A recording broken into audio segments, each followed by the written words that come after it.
नमस्कार, good morning दोस्तों। स्वागत है आपका गौरव ज्ञान एकेडमी पर। कैसे हैं आप सब? उम्मीद है स्वस्थ होंगे, मस्त होंगे और आपका अध्ययन भी अच्छे तरीके से चल रहा होगा। तो देखिए, मैं हूं नितिका सिंह। आप देख रहे हैं करंट अफेयर की क्लास। आज है 18 नवंबर और दिन मंगलवार। तो प्रारंभ करते हैं। बिल्कुल सीधे सरल स्पष्ट शब्दों में हम एमसीक्यूज को सॉल्व करेंगे, लेकिन उससे पहले कृपया चैनल को सब्सक्राइब करना ना भूलें, जिससे आपको अच्छे अच्छे क्वेश्चन जो आपके एग्जाम पॉइंट ऑफ व्यू से इंपॉर्टेंट होते हैं वो आपको मिल जाएं और आप सेलेक्ट होकर वापस आए। ठीक है ना? तो देखते हैं पहला प्रश्न क्या है। हाल ही में यूनिसेफ इंडिया ने किस अभिनेत्री को बच्चों के मानसिक स्वास्थ्य, शिक्षा और लैंगिक समानता जैसे मुद्दों के लिए सेलिब्रिटी एडवोकेट नियुक्त किया है? सेलिब्रिटी एडवोकेट कीर्ति सुरेश, ठीक है, यूनिसेफ के द्वारा नियुक्त किया गया है। इन्हें हमने मलयालम और तमिल फिल्मों में काम करते हुए देखा है। साउथ इंडियन अभिनेत्री, तमिल फिल्मों में इन्होंने काम किया है। ठीक है, तो कीर्ति सुरेश आपको ध्यान रखना है। और अगर हम थोड़ा सा यूनिसेफ के बारे में जानें तो इसकी स्थापना देखिए कब हुई थी। स्थापना यूनिसेफ की हुई थी आपकी 11 नवंबर 1946 में। ठीक है, और अगर हम मुख्यालय देखें तो वो है न्यूयॉर्क में।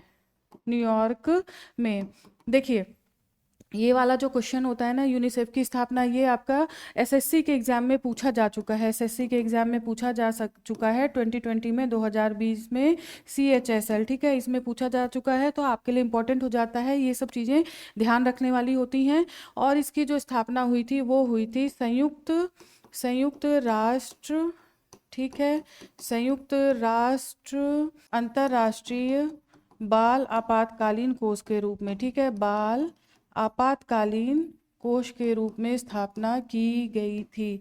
तो ये भी ध्यान रखना है, आपातकालीन कोष के रूप में इसकी स्थापना की गई थी। हम बात कर रहे हैं यूनिसेफ की। ठीक है, संयुक्त राष्ट्र अंतर्राष्ट्रीय बाल आपातकालीन कोष। तो ये हो गया यूनिसेफ। अब आ जाइए, आगे बढ़ते हैं। Next question. अच्छा, कुछ अन्य नियुक्तियां देख लेते हैं। पारादीप फास्फेट के ब्रांड एम्बेसडर राहुल द्रविड़। ठीक है, राहुल द्रविड़। ये जो पारादीप फास्फेट है, ये कंपनी है मेनली फर्टिलाइजर की। ठीक है, तो उसके जो ब्रांड एम्बेसडर बनाए गए हैं वो राहुल द्रविड़। नेक्स्ट देखिए, CGDA रक्षा लेखा महानियंत्रक विश्वजीत सहाय को नियुक्त किया गया है। गूगल क्लाउड के chief product and business officer Kartik Narayan को नियुक्त किया गया है। और एसोचैम यानी कि Associated Chambers of Commerce and Industry of India Nirmal Minda हैं। नेक्स्ट, सर्वोच्च न्यायालय समिति की पहली ट्रांसजेंडर सदस्य अक्कई पद्मशाली। देखिए, अक्कई पद्मशाली, ये इंपॉर्टेंट है, काफ़ी इंपॉर्टेंट है। ये क्वेश्चन जरूर कहीं ना कहीं आपको एग्जाम में देखने को मिलेगा। नेक्स्ट देखिए अब क्वेश्चन, किस सेना शाखा में पहली बार महिलाओं को शामिल किए जाने पर विचार किया जा रहा है? जैसा कि समाचार में उल्लेखित है, अभी हमने हाल ही में देखा है। तो ये राइट आंसर है, प्रादेशिक सेना। आखिर ये क्या होती है प्रादेशिक सेना? तो देखिए, भारतीय सेना है उसकी द्वितीय पंक्ति के रूप में काम करती है। ठीक है ना, सेकंड रो में द्वितीय पंक्ति के रूप में काम करती है। और ये नागरिक सेवा के रूप में भी इसे जाना जाता है। नागरिक सेवा के रूप में जाना जाता है। हालांकि इसके जो लोग होते हैं या अधिकारी होते हैं वो कमीशन्ड होते हैं, नॉन कमीशन भी होते हैं। तो इसके अंदर ये कर्मचारी भी कार्य करते हैं, लेकिन नागरिक सेवा के तौर पर इसे जाना जाता है। आगे देखते हैं। आखिर अगर हम इसकी स्थापना की बात करें तो इसकी स्थापना 18 अगस्त 1948, ठीक है, 1948 में की गई थी। और इसका जो पहली बार उद्घाटन किया गया था वो सी राज गोपालाचारी के द्वारा किया गया था। और 1949 में, ठीक है, 1949 में किया गया था। तो इम्पॉर्टेंट है प्रादेशिक सेना। ये बैकअप के रूप में काम करती है भारतीय सेना के, जैसे उन्हें खाद्य, रसद आदि चीज़ें होती हैं पहुंचाने में, तो उनका सहयोग करती हैं, इसलिए ये इम्पॉर्टेंट है। और देखिए इसमें आगे बढ़ते हैं। आगे नेक्स्ट क्वेश्चन, द्विपक्षीय संयुक्त सैन्य अभ्यास अजय वॉरियर का 8वां संस्करण नवंबर 2025 में भारत और किस देश की थल सेना के मध्य आयोजित किया जा रहा है? राइट आंसर है ये ब्रिटेन। अजय वॉरियर किस देश के साथ है? तो ब्रिटेन के साथ होता है। और कहाँ पर आयोजित किया जा रहा है? तो देखिए, बीकानेर राजस्थान। ठीक है, बीकानेर राजस्थान में इसका आयोजन किया जा रहा है। आठवां संस्करण है। और देखिए कब से स्टार्ट हुआ, तो 2011 से ये स्टार्ट हुआ है। इम्पॉर्टेंट है, ध्यान रखना है। और देखिए इसके साथ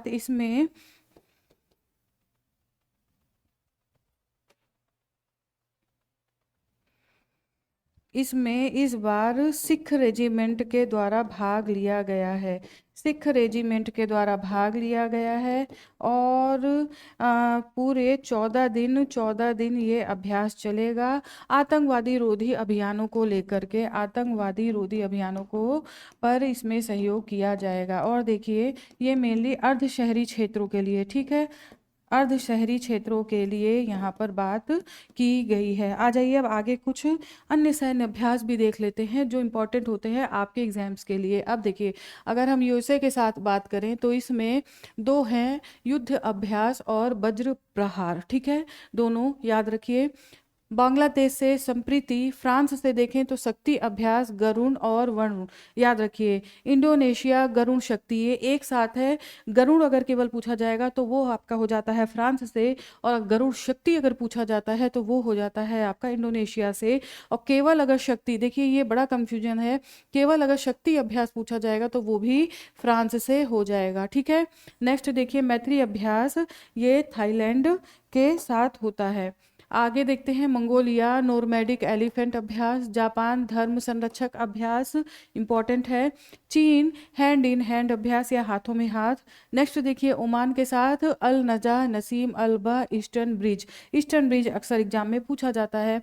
नेक्स्ट देखिए कजाकिस्तान से काजिंद, और नेपाल के साथ होता है सूर्य किरण। तो ये सैन्य अभ्यास आपके लिए काफ़ी इंपॉर्टेंट हो जाते हैं, ध्यान रखिए। और ये यहाँ से आपसे एक दो क्वेश्चन हमेशा हर एग्जाम में पूछा जाता है।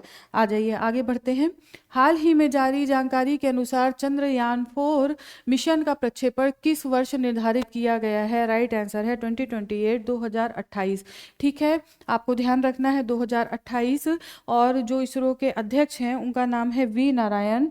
उनका कहना है कि देखिए इसरो के सामने कई सारे लक्ष्य हैं आने वाले समय में, और इस मिशन को अब सरकार के द्वारा अनुमति मिल चुकी है और इस पर आगे काम किया जाना है, ठीक है। अब देखिए क्या क्या मिशन है, तो भारत का पहला मानव अंतरिक्ष यान 2027 में, ठीक है। भारत का पहला मानव अंतरिक्ष यान 2027, मानव अंतरिक्ष यान 2027, ठीक है, 2027 ये हो गया। अब देखिए भारत के द्वारा एक अंतरिक्ष, भारतीय अंतरिक्ष स्टेशन जिसकी स्थापना जो बात है वो 2035 तक किया जाना है, ठीक है। और इसमें 5 मॉड्यूल स्थापित करने की बात की गई है, 5 मॉड्यूल इसमें स्थापित किए जाएंगे। लेकिन देखिए अगर भारत ये स्थापना कर ले जाता है तो भारत पूरे विश्व में तीसरा देश हो जाएगा। तो 2 देश कौन से हैं, एक तो है यूएसए जिस पर अभी काम चल रहा है अंतरिक्ष स्टेशन को लेकर, और दूसरा है चीन जिसका तियांग योंग, ठीक है, तियांग योंग। ये चीनी जो अंतरिक्ष स्टेशन है वो पूरी तरह से अब कार्यरत हो चुका है। और इसके बाद भारत अंतरिक्ष स्टेशन जो लक्ष्य रखा गया है वो 2035 तक, ठीक है। और देखिए इसके बाद ये जो आपका मिशन है चंद्रयान-4, ये मिशन जो है इसे दक्षिण ध्रुव से, चंद्रयान जो चंद्रमा है उसके दक्षिण ध्रुव से कुछ सैंपल्स ला करके उस पर काम किया जाना है, उस पर प्रयोग किया जाना है। तो मेनली ये इस मिशन का ये उद्देश्य है। और एक मिशन और जानिए आप जो कि है मिशन लुपेक्स, ठीक है। मिशन लुपेक्स के बारे में जानिए, ये किसके साथ सहयोग करके बनाया जा रहा है, तो ये बनाया जा रहा है लुपेक्स मिशन, ये है जॉक्सा यानी कि जापान की एजेंसी, जैसे कि भारत की इसरो है, ठीक है ना। तो जॉक्सा जापान की है, इनके साथ सहयोग करके जो चंद्रमा है वहाँ पर दक्षिणी ध्रुव में जा करके जो पानी से बर्फ बन चुका है उसका सैंपल लेंगे और उस पर प्रयोग करेंगे, भारत और जॉक्सा दोनों एक साथ, ठीक है। तो ये इंपॉर्टेंट हो जाता है। आगे आ जाइए, नेक्स्ट क्वेश्चन देखते हैं। हेनली पासपोर्ट इंडेक्स 2025 में भारत को कौन सा स्थान प्राप्त हुआ है? राइट आंसर है 85वां स्थान प्राप्त हुआ है। देखिए इस बार भारत की जो रैंक है वो डाउन हुई है। इससे पहले 80वां स्थान था, अब 85वां स्थान हो गया है। ये किसके द्वारा जारी की जाती है? तो ये जारी की जाती है इंटरनेशनल एयर ट्रांसपोर्टेशन और ये है एसोसिएशन, ठीक है, इंटरनेशनल एयर ट्रांसपोर्टेशन एसोसिएशन। तो ये जारी की जाती है मेनली किस लिए? कितना जो यात्री है वो स्वतंत्र महसूस करता है एक देश से दूसरे देश आने जाने के लिए।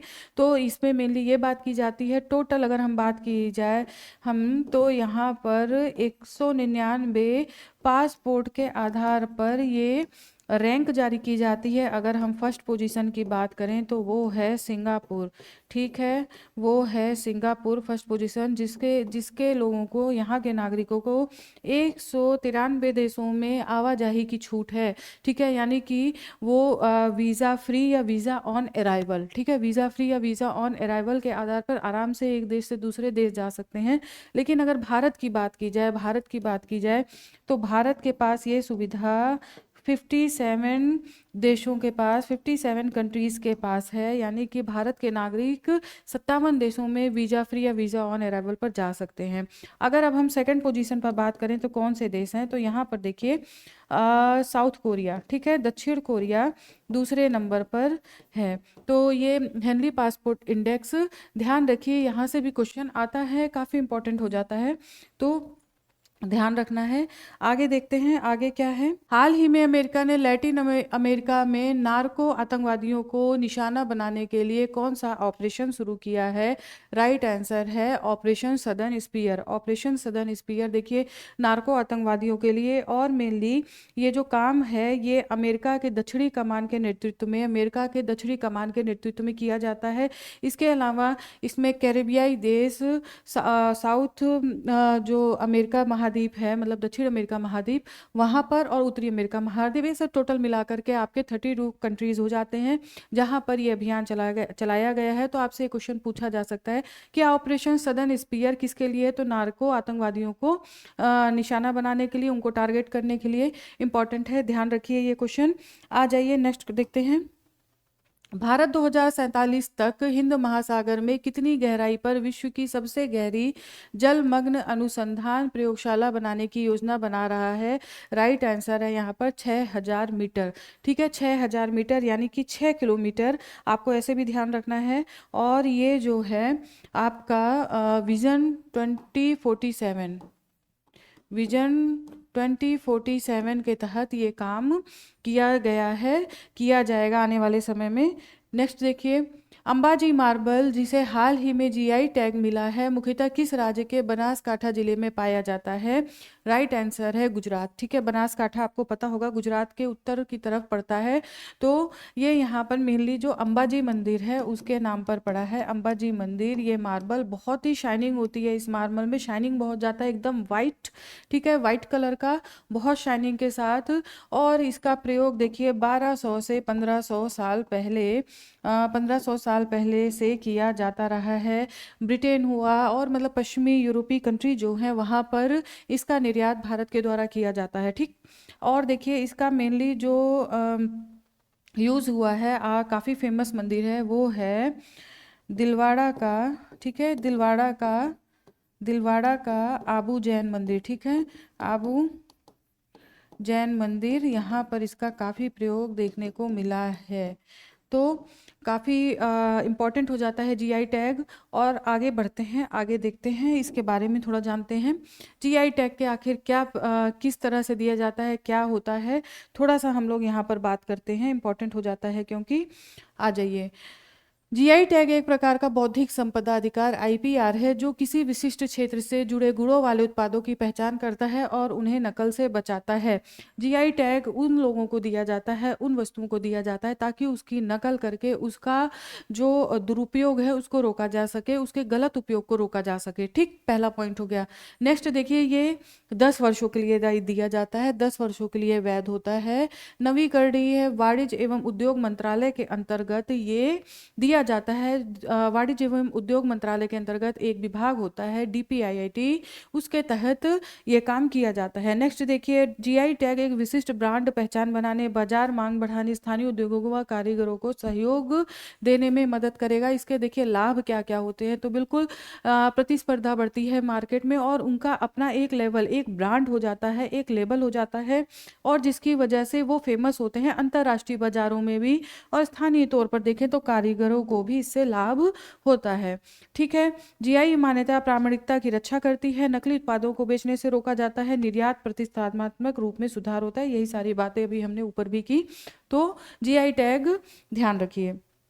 नेक्स्ट देखते हैं आखिर ये मार्बल क्या है, जो हमने अभी अंबाजी मार्बल के बारे में बात की, वो क्या होता है। तो देखिए, मार्बल एक रूपांतरित चट्टान है, ये ध्यान रखिए। ठीक है, जो तब बनती है जब चूना पत्थर उच्च ताप और दबाव से गुजरता है, जिससे एक कैल्साइट आपस में जुड़े हुए क्रिस्टलों के घने द्रव्यमान में क्रिस्टलीकृत हो जाते हैं।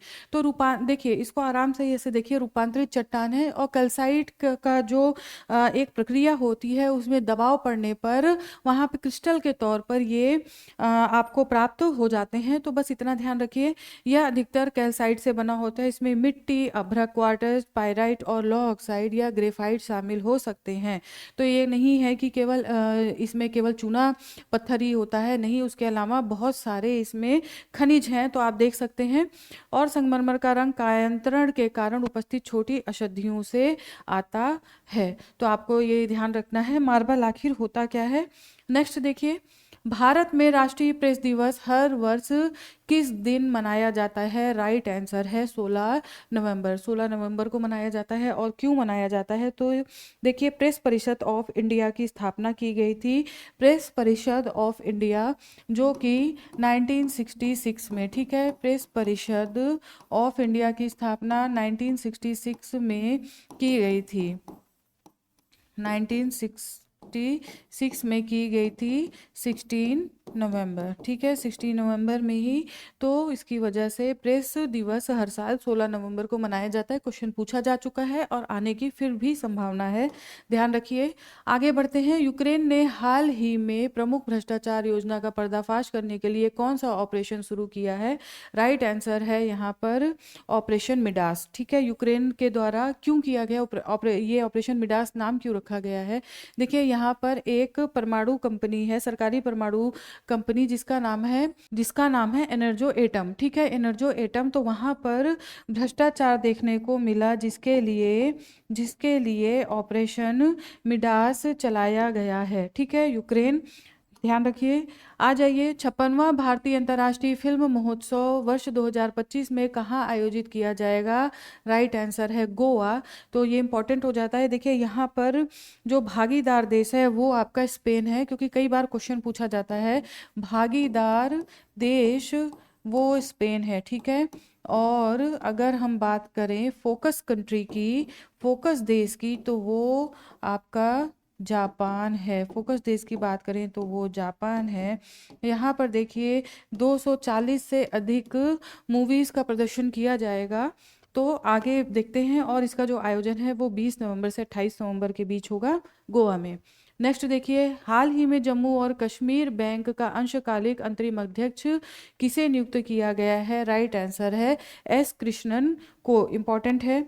नेक्स्ट देखिए, रोलैन उत्सव जिसमें किन्नौर में शीतकालीन परियों को मनमोहक विदाई दी जाती है, किस राज्य में मनाया जाता है।